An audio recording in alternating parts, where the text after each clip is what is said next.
ಪಕ್ಷಿ ಪರಿಸರ ಏನು ಸಮೃದ್ಧಿಯಿಂದ ಇದ್ದಾನೆ ಪರಮಾತ್ಮ. ನಾವೇನು ಮಾಡಕತ್ತೀವಿ?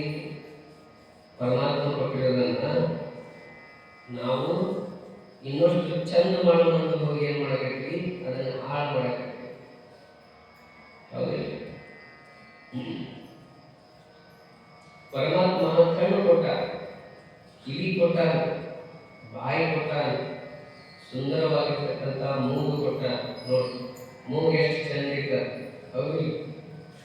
ಮುಖದ ಮಧ್ಯದೊಳಗನೆ ಇಟ್ಟ. ಹೌದಿಲ್ಲ? ಯಾಕೆ ಸೈಡಿಗೆ ಹೋಗಿ?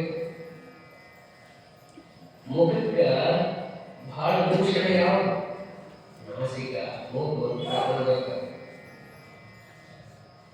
ಪರಮಾತ್ಮ ಎಲ್ಲಾ ಜೀವರಾಶಿಗಳು ಏನು 84 ಲಕ್ಷ ಜೀವರಾಶಿಗಳು ಅವಕ್ಕೆಲ್ಲ ಅಂಗಾಂಗಗಳನ್ನ ಹೆಂಗೆ ಕೊಡ್ಬೇಕು ಅದನ್ನ ರೀತಿಯಲ್ಲಿ ಕೊಟ್ಟ. ಹಂಗೆ ಈ ಮನುಷ್ಯ ಜನ್ಮಕ್ಕೆ ಕೊಟ್ಟ. ಕಣ್ಣು ಎಷ್ಟು ಗಾತ್ರ ಇರಬೇಕು ಅಷ್ಟೇ ಇಟ್ಟ.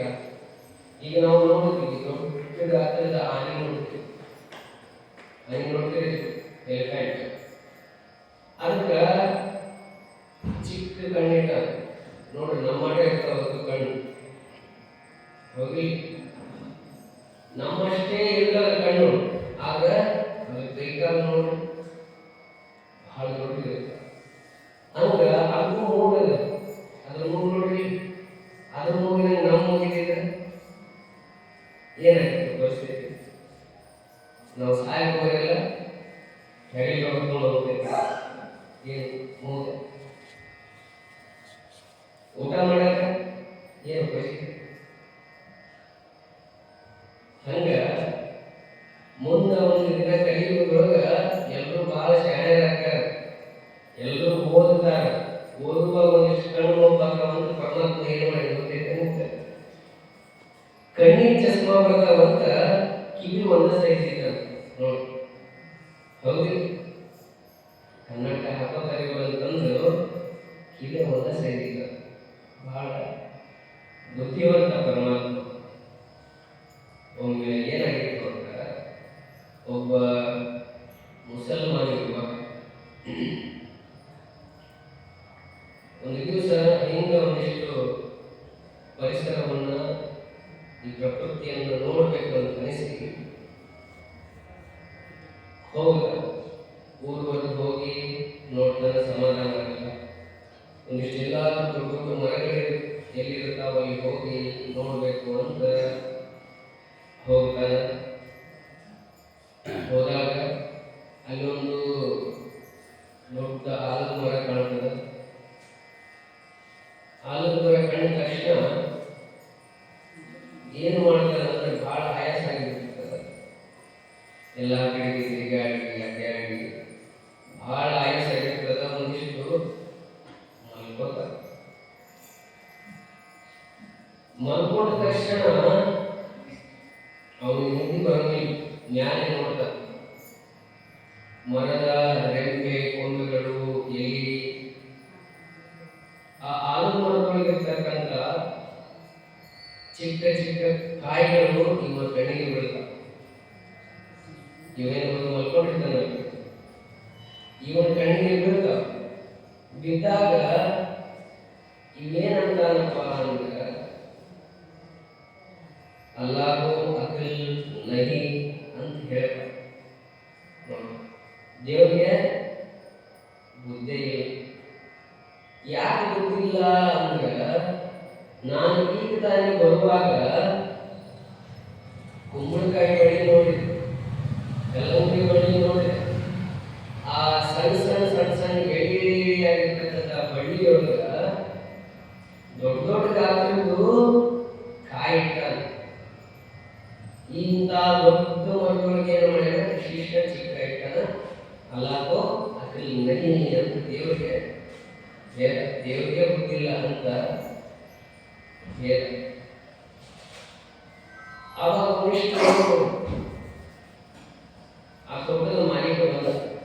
ಇವೇನು ಮಲಗಿದ್ದ, ಅವ ಬಂದು ಯಾಕೆ ಮಲಗಿರಿ ಅಂತ ಒಂದಿಷ್ಟು ವಿಚಾರ ಮಾಡಿದಾಗ ಇವಂತ ಏನಿಲ್ಲ ಸೌಕರ್ಯ ಹಿಂಗೆ ಒಂದಿಷ್ಟು ತಿರುಗಾಡಿದೆ, ಆಯಾಸ ಆಯಿತು, ಬಂದು ಕೂತ್ಕೊಂಡೆ. ಆವಾಗ ಆ ಸರ್ಕಾರಿ ಪ್ರಶ್ನೆ ಮಾಡಿದೆ, ಅಲ್ಲಿ ಪರಮಾತ್ಮ ಭಾಳ ದೊಡ್ಡ, ಪರಮಾತ್ಮ ಭಾಳ ಕರುಣಾಮಯ ಅಂತೀವಿ. ಆದ್ರೆ ನೋಡಿ ಹಿಂಗೆಲ್ಲ ಇಟ್ಟಾಗ ಅಂದ ತಕ್ಷಣ ಏನಾಯ್ತು, ಮ್ಯಾಗಿಂದ ಒಂದೆರಡು ಕಾಯಿಗಳು ಏನಿಲ್ವಲ್ಲ, ಆಲದ ಮರದೊಳಗೆ ಸಣ್ಣ ಸಣ್ಣ ಕಾಯಿಗಳಲ್ಲ ಬಂದು ತಪ್ಪನ ತಲೆ ಕೈಬೇಕು. ಯಾಕೆ ನೀವೇನು ಅಲ್ಲಾಕೋ ಹಕ್ಕಲ್ ನದಿ ಅಂತ ಹೇಳಿದ್ರಿ, ಅವನ ತೆಗೆ ಮೇಲೆ ಬಂದು ತಪ್ಪನ ಬೀರು. ಇವ ಏನು ಹೇಳಕತ್ತಿದ್ದ ಆ ಸಂದರ್ಭದೊಳಗ ಬಿದ್ವಲ್ಲ, ಅವಾಗ ಇವ್ ಏನಾಯ್ತು, ಬುದ್ಧಿ ಭ್ರಮಣೆ ಆಗಿತ್ತು. ಅವಾಗ ಮನುಷ್ಯನೊಳಗೆ ಒಂದಿಷ್ಟು ವಿಚಾರ ಬ್ಯಾರೆ ಬಂತು. ಯಪ್ಪ ಪರಮಾತ್ಮ ನೀನೆಷ್ಟು ಕರುಣಾಮಯವ, ನೀನು ಜಗತ್ತಿನೊಳಗ ನಿನ್ನಷ್ಟು ಬುದ್ಧಿವಂತರು ಯಾರು ಇಲ್ಲ. ಹಾಗೆ ಏನಂದಿದ್ದ, ಅಲ್ಲಾಕೋ ಅಕ್ಕಲ್ನೇ ಬುದ್ಧಿನ ಇಲ್ಲ ಅಂತ ಹೇಳ್ತಿದ್ರು. ಅವ್ ಯಾಕೆ ಈ ಮಾತು ಬಂತು, ಯಾಕೆ ಈ ವಿಚಾರ, ಮುಂದೆ ದೇವರು ಬುದ್ಧಿವಂತ ಯಾಕಂತ ಹೇಳಿದ ಅಂತಂದ್ರೆ ನಾವು ವಿಚಾರ ಮಾಡಿದ. ಅವ ಹೇಳಿದಂತ ಸರ್ಕಾರ, ನಾನು ಈಗ ಬರುವಾಗ ದೊಡ್ಡ ದೊಡ್ಡ ಕಾಯಿನ ಬಳ್ಳಿಯಾಗಿ ಇಟ್ಟಿದ್ದ, ಚಿಕ್ಕ ಚಿಕ್ಕ ಕಾಯಿನ ಇಂಥ ದೊಡ್ಡ ಮರದಾಗಿದ್ದಾನಂತ ಬೈದ್ಯ ಪರಮಾತ್ಮಗ. ಬಹುಶಃ ನಾನು ಕೂತಾಗ ಆ ಚಿಕ್ಕ ಚಿಕ್ಕ ಕಾಯಿಗಳೇನಾದ್ರು ಬೆಳೆಯಾಗಿದ್ದು, ದೊಡ್ಡ ದೊಡ್ಡ ಕಾಯಿ ಏನಾದ್ರು ಮರದೊಳಗೆ ಬಿದ್ದಿದ್ವು ಅಂದ್ರ, ಅವು ನನ್ನ ಕೈ ಮೇಲೆ ಬಿದ್ದಿದ್ವು ಅಂದ್ರ ಏನಾಗ್ತಿರ್ತದೆ? ಅದಕ್ಕ ಅಲ್ಲಾಕೋ ಅಕಲ್ ಅಚ್ಚ ಹೈ, ಭಗವಂತಗ ಬುದ್ಧಿ ಭಾಳ ಐತಪ್ಪ, ಭಾಳ ಕರುಣಾಮಯ ಪರಮಾತ್ಮ ಅಂತ ಹೇಳಿದ. ಹಂಗ ನಮ್ಮ ತೆರೆಯೊಳಗೆ ಏನು ಜ್ಞಾನ ಇರ್ತದಲ್ಲ, ಒಂದಿಷ್ಟು ಸರಿಯಾದ ಕಡೆ ನಾವು ವಿಚಾರವನ್ನು ಮಾಡಬೇಕು ಅಂದ್ರೆ ಆ ಜ್ಞಾನ ಒಂದಿಷ್ಟು ಪರಿಶುದ್ಧವಾಗಿ ನಮ್ಮೊಳಗ ಇರಬೇಕು. ಅಂದಾಗ ಮಾತ್ರ ನಾವು ಏನು ಮಾಡ್ತೀವಿ, ಒಂದಿಷ್ಟು ಮನೆಯೊಳಗ ಎಂಥದೇ ಸಂದರ್ಭ ಬಂದಾಗ ಯಾರಿಗೂ ನಿಂತುಕೊಂಡು ನಾವು ಏನೇ ಮಾತಾಡುವಾಗ ಒಂದಿಷ್ಟು ಪರಿಶುದ್ಧವಾಗಿರ್ತಕ್ಕಂಥ ಜ್ಞಾನ ನಮ್ಮ ತೆರೆಯೊಳಗಿದ್ರೆ ಈ ಮನುಷ್ಯ ಜನ್ಮಕ್ಕ ಮುಕ್ತಿ ಅನ್ನೋದು ಸಿಗ್ತದ, ಆಮೇಲೆ ಒಂದಿಷ್ಟು ಹೇಗೆ ಸಿಗ್ತದ. ಹಂಗ ಶರಣರು ಹೆಂಗಿರ್ತಾರಂದ್ರ ಜ್ಞಾನದಂತೆ ಬಪ್ಪರು, ಜ್ಞಾನದಂತೆ ಇಬ್ಬರು ಅಂತ ಹೇಳ್ತಾರೆ. ಇನ್ನ ಮುಕ್ತಿಯಂತೆ ಹೋಗುವರು ನೋಡಯ್ಯ. ನೋಡಿ ಎಷ್ಟು ಸುಂದರವಾಗಿ ಎಲ್ರಿಗೂ ಒಂದು ದಿವಸ ಸಾವು ಅನ್ನೋದು ಬರ್ತದೆ. ಸಾವು ಅನ್ನೋದು ನಮಗೂ ಬಿಟ್ಟಿಲ್ಲ, ನಿಮಗೂ ಬಿಟ್ಟಿಲ್ಲ, ಯಾರಿಗೂ ಬಿಟ್ಟಿದ್ದಲ್ಲ, ಎಂತ ಮಹಾತ್ಮರಿಗೂ ಬಿಟ್ಟಿದ್ದಲ್ಲ. ಅದಕ್ಕೆ ಅವ್ರು ಹೇಳ್ತಾರ, ಹೆಂಗ ಹೋದ್ರು ಶರಣರು ಅಂದ್ರ ಮುಕ್ತಿಯಂತೆ ಹೋಗುವರು ನೋಡಯ್ಯ. ಮುಕ್ತಿ ಬೇರೆ, ನಾವೆಲ್ಲರೂ ಬಂದು ಹೋಗ್ತೀವಲ್ಲ ಅದು ಬೇರೆ. ಮುಕ್ತಿ ಅಂದ್ರೆ ಬೇರೆ. ಮುಕ್ತಿ ಅಂದ್ರ ಅದು ಬಂದಾಗ ನಮ್ಗ ಯಾವುದೇ ಭಯ ಇರಲ್ಲ. ಅದನ್ನ ಮನಸ್ಸು ಬಯಸ್ತಿರ್ತಾರ. ಏನು ಸಾವು ಅಂತಕ್ಕಂಥದ್ದನ್ನ ಈ ದೇಹಕ್ಕೆ ಏನು ಬರ್ತಾರ, ಅದನ್ನ ಒಂದಿಷ್ಟು ಬಹಳ ಸಂತೋಷದಿಂದ ಶರಣರು ಸ್ವೀಕಾರ ಮಾಡಿಕೊಂಡು ಮುಕ್ತಿಯನ್ನ ಕಾಣುತ್ತಾರೆ. ಅದಕ್ಕೆ ಹೇಳ್ತಾರ, ಕಂಡುದನ್ನೇ ಕಂಡುದನ್ನು ಹಿಡಿಯಲಲ್ಲದೆ ಕಾಣದನ್ನು ಅರಸಿ ಹಿಡಿತೀಯನೆಂದರೆ ಸಿಕ್ಕದೆಂಬ ಬಳಲಿಕೆ ನೋಡ. ಕಂಡುದನ್ನೇ ಕಂಡು ಗುರುಪಾದ ಹಿಡಿದಲ್ಲಿ ಕಾಣದದನ್ನು ಕಾಣಬಹುದು ಈಶ್ವರ ಅಂತ ಹೇಳ್ಕೊಂಡ್ಬರ್ತಾರೆ. ಅಲ್ಲಮ್ಮ ಪ್ರಭುದೇವರು ಹೇಳ್ತಾರೆ ನೋಡಿ.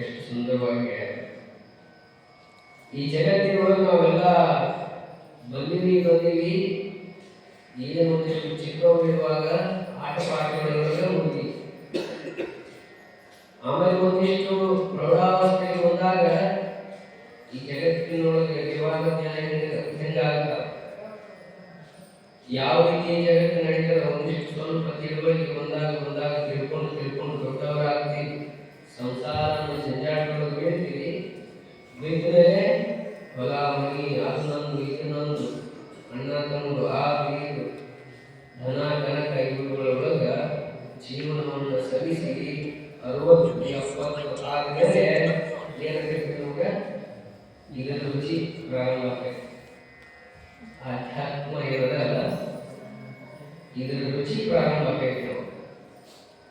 ಆವಾಗ ಇದ್ರ ಮೇಲೆ ಗೊತ್ತಾಗ್ತಾ ಹೋಗಿ ಆವಾಗ ಕೇಳ್ತಾ ಭಾಳ ಅಂದ್ರೆ ಒಂದು 10 ವರ್ಷ ಕೇಳ್ತೀವಿ. ಆಮೇಲೆ ನಾವು ನಮ್ಮ ಮನೆಗೆ ಹೋಗ್ಬಿಡ್ತೀವಿ ವಾಪಸ್. ಹಂಗ ಕಣ್ಣುಗಳನ್ನು ಹಿಡಿಯಲಲ್ಲದೆ ಕಾರಣವನ್ನು ಅರಸಿ ಹಿಡಿದೀಯನೆಂದರೆ ನೋಡಪ್ಪ, ನಿಮ್ಮ ಕಣ್ಣಿಗೆ ಏನ್ ಕಾಣ್ತದ ಅದನ್ನು ಒಪ್ಪಿಕೊಂಡು ನಿನ್ನ ಬುದ್ಧಿ ಎಷ್ಟು ವಿಚಾರ ಮಾಡ್ತದ ಅದ್ರ ಮೇಲೆ ಒಂದಿಷ್ಟು ಒಳ್ಳೆ ದಾರಿಗಳನ್ನು ನಡೀಬೇಕು. ನಮಗ ಚಿಕ್ಕವರಿರುವಾಗ ಗುರುಗಳು ಕಾಣ್ತಾರೆ. ಅವರನ್ನು ನಾವು ಸರಿಯಾದ ದೃಷ್ಟಿಯಿಂದ ನೋಡಿದ್ರೆ ಮಾತ್ರ ಒಂದಿಷ್ಟು ಒಳ್ಳೆ ದಾರಿಗೆ ಹತ್ತೀವಿ. ಗುರುಗಳು ಕಂಡಾಗ ಅವ್ರನ್ನ ಅಪಹಾಸ್ಯ ಮಾಡೋದು, ಅವ್ರನ್ನ ಇನ್ನೊಂದು ಭಾವದಿಂದ ನೋಡೋದು, ಈ ರೀತಿಯೆಲ್ಲ ನಾವು ಮಾಡಲಾಗಿರ್ತೀವಪ್ಪ ಅಂತ ಜಗತ್ತಿನೊಳಗೆ ನಾವು ಎಂದೂ ಜ್ಞಾನವಂತರಾಗಕ್ಕೆ ಸಾಧ್ಯ ಇಲ್ಲ ಅಂತ ಹೇಳ್ತಾರೆ. ಕಣ್ಣುಗಳನ್ನೇ ಕಂಡು ಗುರುಪಾದ ಹಿಡಿದಲ್ಲಿ ನೋಡಿ. ನಮ್ಮ ಕಣ್ಣಿಗೀಗ ಏನು ಕಾಣ್ತದ? ನಾವೆಲ್ಲ ಈಗ ಬರುವಾಗ ಮನೆಯೊಳಗ ಮುಖಾರ್ಚನೆ ಮಾಡ್ಕೊಂಡು ವಿಭೂತಿ ಧರಿಸ್ಕೊಂಡು ಒಂದಿಷ್ಟು ಮಂದಿ ಕೈ ಬರ್ಸ್ಕೊಂಡು ಬರ್ತೀವಿ. ಎದ್ರ ಮುಂದೆ ನಿಂತ್ಕೊತೀವಿ ನಾವು? ಇದಿಷ್ಟು ಮಾಡಬೇಕು. ಮನೆಯೊಳಗೆ ಎಂತ ಮನೆ ಇರಲಿ ಒಂದು 3 ವಸ್ತು ಇರ್ತಾವ ಮನೆಯೊಳಗೆ. ಒಂದು ಕಸಬರಿಗೆ ಇರ್ತದೆ, ಇನ್ನೊಂದು ಒಲಿ ಇರ್ತದೆ, ಇನ್ನೊಂದು ಬಹಳ ಬೆಲೆಯುಳ್ಳತಕ್ಕಂಥದ್ದು ಒಂದಿಷ್ಟು ಕುಂಚಿ ಬಂಗಾರ ಇರ್ತದೆ. ಹೌದಿಲ್ಲ? ಈ 3 ಇರ್ತದೆ. ಇನ್ನೊಂದು ಈಗೇನು ಹೇಳಿದ್ರು ಕನ್ನಡಿ ಇರ್ತದೆ. ನಾವು ಒಲಿ ಮುಂದೆ ಈ ಬರುವಾಗ ಒಲಿ ಮುಂದೆ ನಿಂತು ಬಂದಿರಂಗಿಲ್ಲ, ಕಸಬರಿ ಮುಂದಂತೂ ಬಹಳ ನಿಂತು ಬಂದಿರಂಗಿಲ್ಲ. ಆದ್ರೆ ಕನ್ನಡಿ ಮುಂದೆ ಎಲ್ಲಿ ನಿಂತು ಬಂದಿರೋದಿಲ್ಲ. ಈಗ ಒಂದು ಪ್ರಶ್ನೆ, ನೀವು ಕನ್ನಡಿ ಹತ್ರ ಹೋಗಿ ನಿಂತ್ಕೊಂಡಾಗ ನಿಮಗೆ ಕಂಡಿದ್ದೇನು? ನಿಮಗೇನು ಕಂಡು ಹೇಳಿ? ಕಾಣೋದು ಬೇರೆ, ನಾವು ನೋಡೋದು ಬೇರೆ. ನೋಡಿ, ಇದ್ರೊಳಗೆ ಎಷ್ಟು ವಿಚಿತ್ರ. ಹಲವಾರು ದೇವರ ವಚನಗಳು ಬೆಳಗಿನ ವಚನ ಅಂತ ಕರ್ಕೊಂಡು ಬರ್ತಾರೆ. ಅವ್ರ ವಚನ ಬಹಳ ಸುಂದರವಾಗಿರ್ತಾರೆ. ಕಂದರು ಕರಡಿತ್ತು, ಬೆಣ್ಣೆ ಉಳಿದಿತ್ತು ಅಂತ ಹೇಳ್ತಾರೆ. ಬೆಣ್ಣೆ ಕಾಸಕ್ಕೆ ನಾವೇನ್ ಮಾಡ್ತೀವಿ? ಮೊಬೈಲ್ ತಗೋತೀವಿ, ಅದ್ರಾಗ ಗಟ್ಟಿಯಾಗಿರ್ತಲ್ಲ ಬೆಣ್ಣೆ, ಅದನ್ನ ಹಾಕ್ತೀವಿ, ಆಮೇಲೆ ಕಾಸ್ತೀವಿ. ಈಗ ಏನ್ ಕರೀತಿ ಹೇಳಿ? ಬೆಣ್ಣೆ ಕರೀತಿ. ಹೌದಿಲ್ಲ? ಆದ್ರೆ ಅಲ್ಮಾಪ್ರಭುದೇವರು ಹೇಳ್ತಾರೆ, ಕಣ್ಣಿಲು ಪಾತ್ರೆ ಕರಗಿತ್ತು, ಬೆಣ್ಣೆ ಉಳಿದಿತ್ತು ಅಂತ ಹೇಳ್ತಾರೆ. ಹಿಂಗಂದ್ರೆ ಏನ್ ಮಾಡ್ತಾ ಅಂದ್ರ, ಈಗ ನೀವು ಸಾಮಾನ್ಯವಾಗಿ ಬಿಸಿನೀರು ಕಾಸಬೇಕು,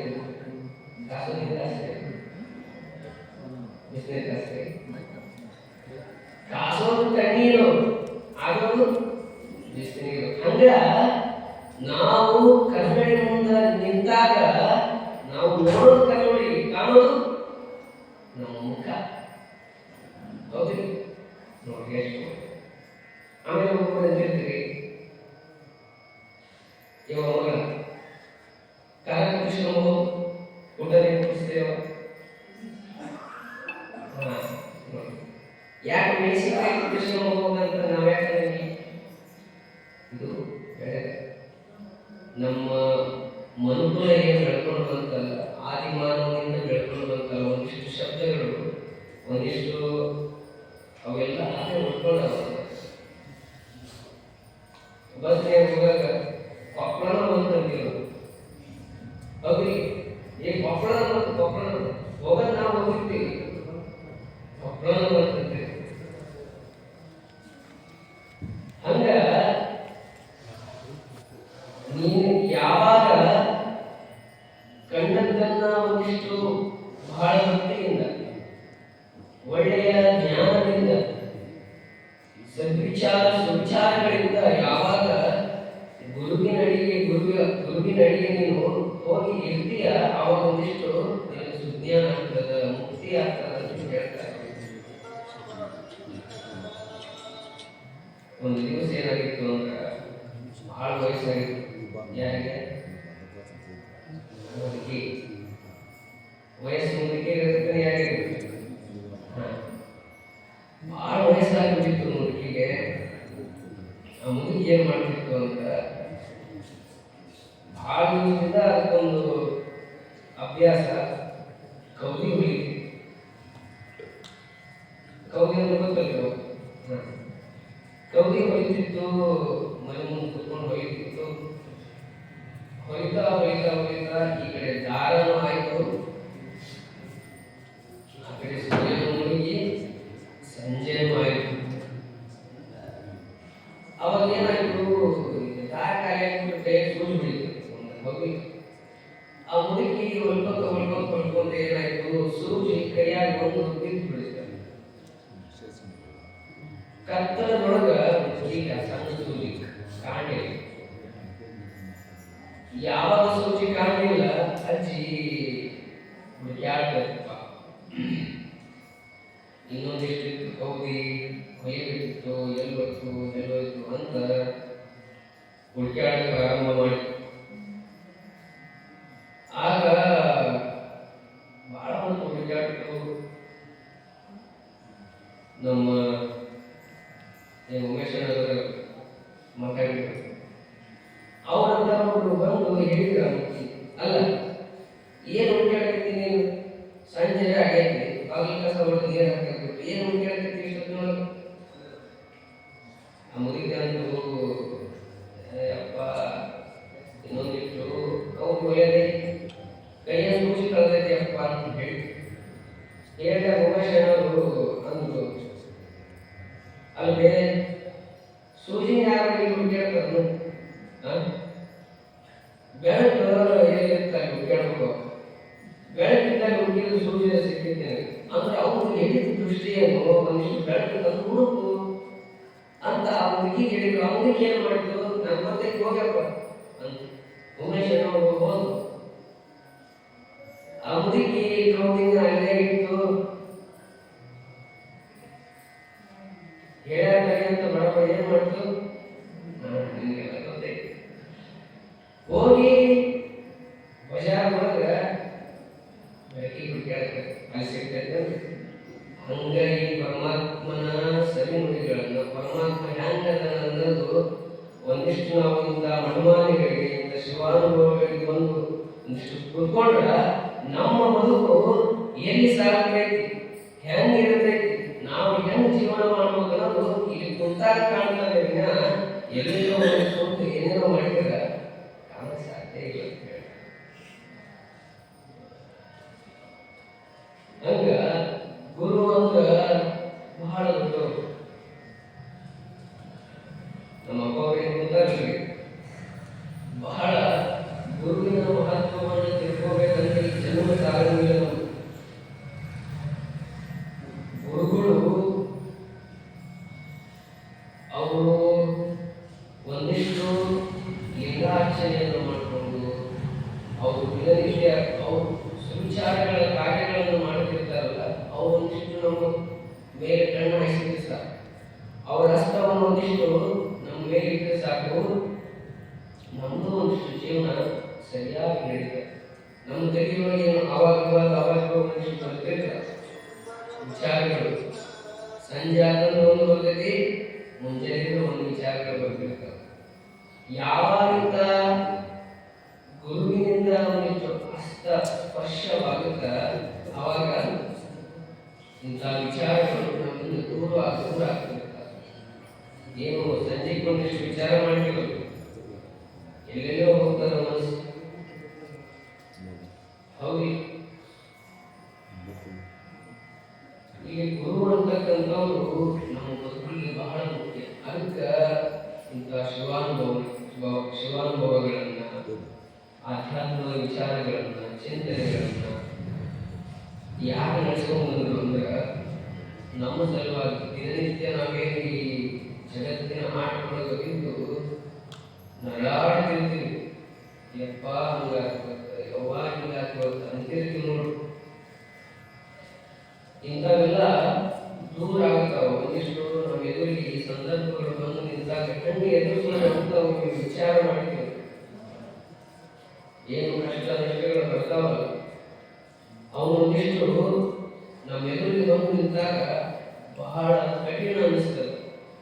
ಇಂಥ ವಿಚಾರಗಳಲ್ಲಿ, ಗುರುವಿನ ಅಡಿಗಳಲ್ಲಿ ಅವರ ಆಶೀರ್ವಾದಕ್ಕೆ ನಾವು ಯಾವ ಪಾತ್ರರಾಗ್ತೀವಿ ಅಂತ ಸಂದರ್ಭದೊಳಗೆ ಅವ್ರು ಹೆಂಗಪ್ಪ ನಾವು ನೀಗಿಸೋದು ಅನ್ನೋ ವಿಚಾರ ನಮಗೆ ಆದಾಗ ಬಹಳ ಸರಳತೆಯಿಂದ ಜೀವನವನ್ನು ಸಾಗಿಸ್ತೀವಿ. ಗುರುಗಳು ಹೇಗಿರ್ತಾರೆ ಅನ್ನೋದು ಒಂದಿಷ್ಟು ಭಾಷೆಯಿಂದ ಒಂದು ಕಥೆಯನ್ನು ಬರ್ಕೊಂಡು ಬರ್ತಾರೆ. ಈ ಹಿಂದಿನ ಕಾಲದಲ್ಲಿ ಬಹಳ ವರ್ಷಗಳ ಹಿಂದೆ ಸುರರು ಮತ್ತು ದೇವಾನುದೇವತೆಗಳು, ಅಸುರರು ಅಂದ್ರೆ ರಾಕ್ಷಸರು, ಆಮೇಲೆ ದೇವಾನುದೇವತೆಗಳು ಇದ್ರು ಅಂತ ಹೇಳ್ತಾರೆ. ಆ ದೇವಾನುದೇವತೆಗಳು ಒಂದಿಷ್ಟು ಒಳ್ಳೆಯ ಕಾರ್ಯಗಳನ್ನು ಮಾಡ್ತಿದ್ರು. ಜಪ, ಯಜ್ಞ, ನಿತ್ಯ ಅವರು ಧರ್ಮ ಕಾರ್ಯ, ಒಳ್ಳೆಯ ಕಾರ್ಯದೊಳಗೆ ತೊಡಗಿರ್ತಿದ್ರು. ಆದ್ರೆ ರಾಕ್ಷಸರು ಏನು ಮಾಡ್ತಿದ್ರು, ಅವ್ರ ಹೆಸರು ಹೇಳಿದ್ರೆ ಸಾಕು ಗೊತ್ತಾಗ್ತದೆ ಅವ್ರು ಏನೇನು ಮಾಡ್ತಿರ್ತಿದ್ರು. ಆಗಿನ ಕಾಲಕ್ಕಷ್ಟೇ ರಾಕ್ಷಸರು ದೇವಾನುದೇವತೆಗಳು ಇದ್ರು ಅಂತ ತಿಳ್ಕೊಬೇಡಿ. ಈಗಿನ ಕಾಲಕ್ಕೂ ಅದ. ಈಗಿನ ಕಾಲದೊಳಗ ಆ ದೇವಾನುದೇವತೆಗಳ ದೈವಿ ಗುಣ ಉಳ್ಳವರು ಎಷ್ಟು ಜನ ಅದರ ಅದು 10ರಷ್ಟು ರಾಕ್ಷಸರಲ್ಲಿ ಇವತ್ತಿನ ಕಾಲ ನಮ್ಮ ಕಣ್ಣಿಗೆ ಕಾಣಂಗಿಲ್ಲ. ಈ ರಾಕ್ಷಸರಿಗೆ ಒಬ್ಬರು ಗುರುಗಳಿರ್ತಾರೆ, ಶುಕ್ರಾಚಾರ್ಯರು ಅಂತ ಅವ್ರ ಹೆಸರು. ಆ ಶುಕ್ರಾಚಾರ್ಯರು ಏನು ಮಾಡ್ತಿದ್ರು ಅಂತ ಅವ್ರ ಇಡೀ ಜೀವನಕ್ಕೆ ಈ ರಾಕ್ಷಸರು ಸಹಾಯವನ್ನು ಮಾಡಿರ್ತಾರೆ. ಅದಕ್ಕೆ ಇವರು ರಾಕ್ಷಸರಿಗೆ ಒಂದು ಮಾತನ್ನು ಕೊಟ್ಟಿರ್ತಾರೆ. ಏನು ಮಾತು ಕೊಟ್ಟಿರ್ತಾರೆ ಅಂದ್ರೆ, ಯಾವುದೇ ಸಂದರ್ಭದೊಳಗೆ ಎಷ್ಟೇ ಯುದ್ಧಗಳಾಗಲಿ, ನಿಮ್ಮನ್ನ ಯಾರೇ ಎಷ್ಟೇ